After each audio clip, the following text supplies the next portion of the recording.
Recently, this young woman received a new liver. Without it, her physician says she would be dead by now. I really had no idea how sick I was until after the transplant, and I read it in the newspaper that I only had a week to live.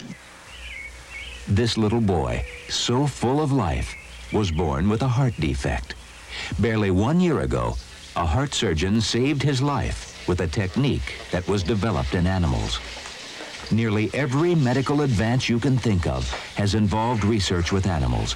Vaccines of every type for polio, smallpox, German measles, hepatitis, and hopefully soon for AIDS. Open heart surgery, organ transplants, blood transfusions, and virtually every drug or medication you have taken has involved research with animals. Okay, steady as a rock. The respiration and the heart rate. There is a good reason why medical research uses animals.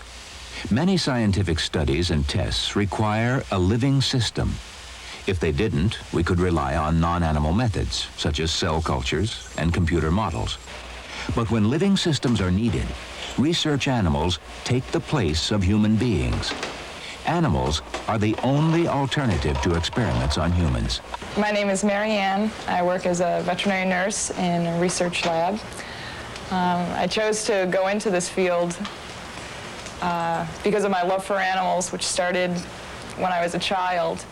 I went to school. I went to Delhi University,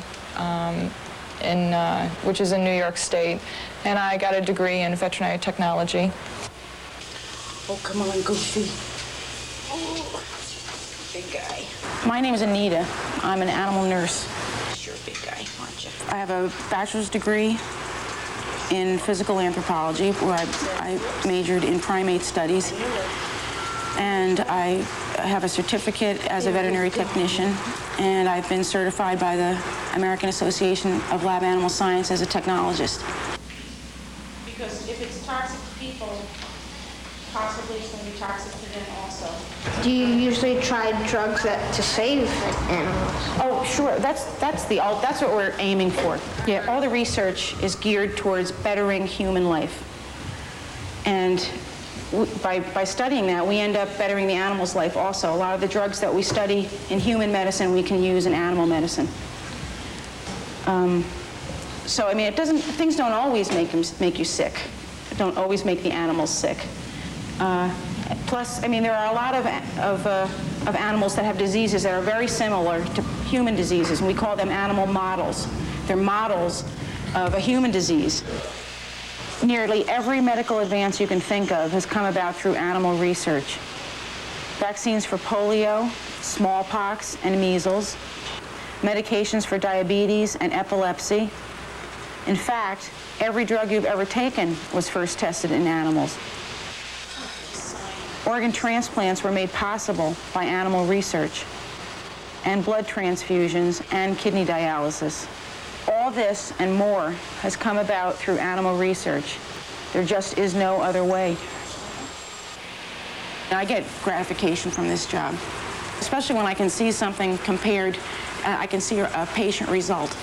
I mean, that's perfect. We can see it done on the animal, and we can see it done on the person. I remember talking to somebody one day that works in pediatrics over in the cancer center. And I said, you know, God, how can you do it? How can you work with these dying babies?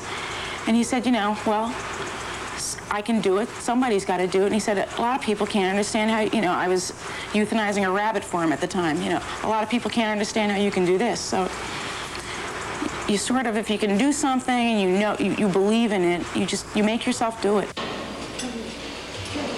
I was born and raised in Buffalo, New York. And I started out quite a while ago in animals, right from the time I was a few years old. I got involved in the Erie County 4-H program, and I participated in the dog programs and the horses and the cattle and numerous other farm animals. And then I decided I would like to continue my education with animals. And so I decided to go for veterinary nursing. The animals in research have to be very well cared for. very well controlled as far as their health is and the environment that they live in. So you want to have the ideal conditions. And ideal conditions are working with a healthy animal and giving the proper nutrition, the proper medical care, and being in a good, clean environment. I believe the animals get the best care. They get very good care, especially in this facility. And the animals are loved. They're loved very much. They're all cared for very well, and they are loved, which I think is very important. It's because you could care for anything, but unless you have some sort of emotion toward the animal, I don't know how much it's worth it. Come here. Come here. The lab animal structure is that we have the animal caretakers, okay, and they're the ones their duty is to every day do the feeding and watering and cleaning of the animals. Come on, get it. And then there's the veterinary nurses, and we do more of the clinical work on any animals that are ill. But with the large animals, a veterinary nurse looks at them every day, looks at them for any abnormalities. Okay, steady as a rock, the respiration and the heart rate. This sheep is being used for a pharmacology study, which involves the use of different drugs over a long-term basis. What she's basically being used for is to help terminally ill cancer patients who they're trying to find some very good analgesic drugs that will bring these people relief, because these people are normally in very severe pain. When you get to the smaller animals, the rodents, the caretakers, they're the ones who are, since you have so many animals in one room, it would be impossible for a veterinary nurse to go in and go through every single cage every day. So what we do is we have the animal caretakers. They're in the rooms every day, feeding and watering and cleaning.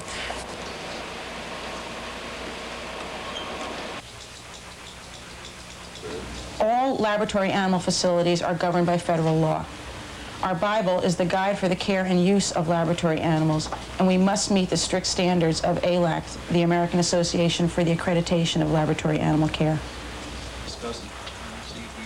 Mary Ann and myself work under the direct supervision of laboratory animal veterinarians.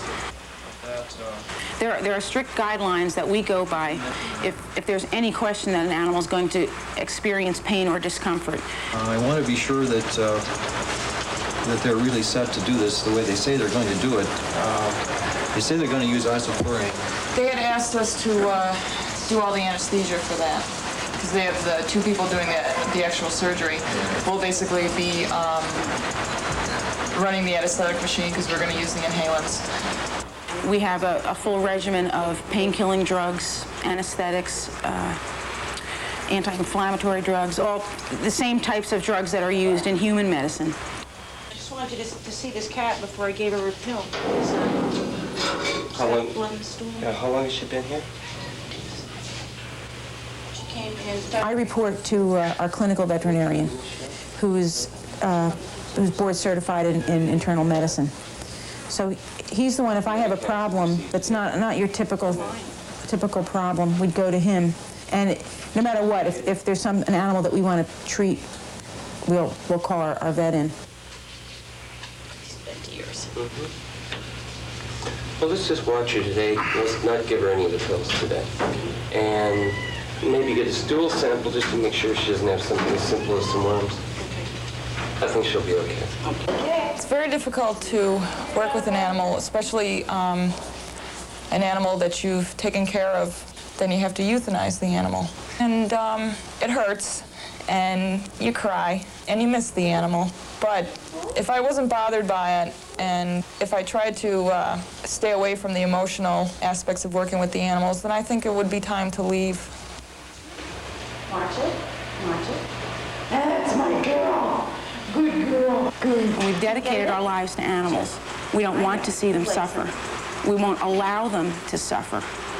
And for other people to think that I would just as soon sit and watch an animal in pain when I can give it the pain reliever. You won't be. You know, I think they're warped. I would love them to come in here and go through a day with me or with anybody else that works here. Looks like a rat. Yep. When I go to the schools, they'll question what I'm doing. I'll explain to them what I do. And they'll question me about it, you know, and, you know, do you kill them and stuff like that, you know, do you hurt them? I mean, it's probably good for me that they question it. And I think that like I said, I know I'm proud of what I do and I'm not ashamed of it. And if I can talk to a child, I'm not going to snow a kid. What I've tried to convey to these kids is about the future, about a future free of birth defects, cancer, heart disease, Alzheimer's disease, all of these afflictions that can rob them and me and all of us of our natural birthright.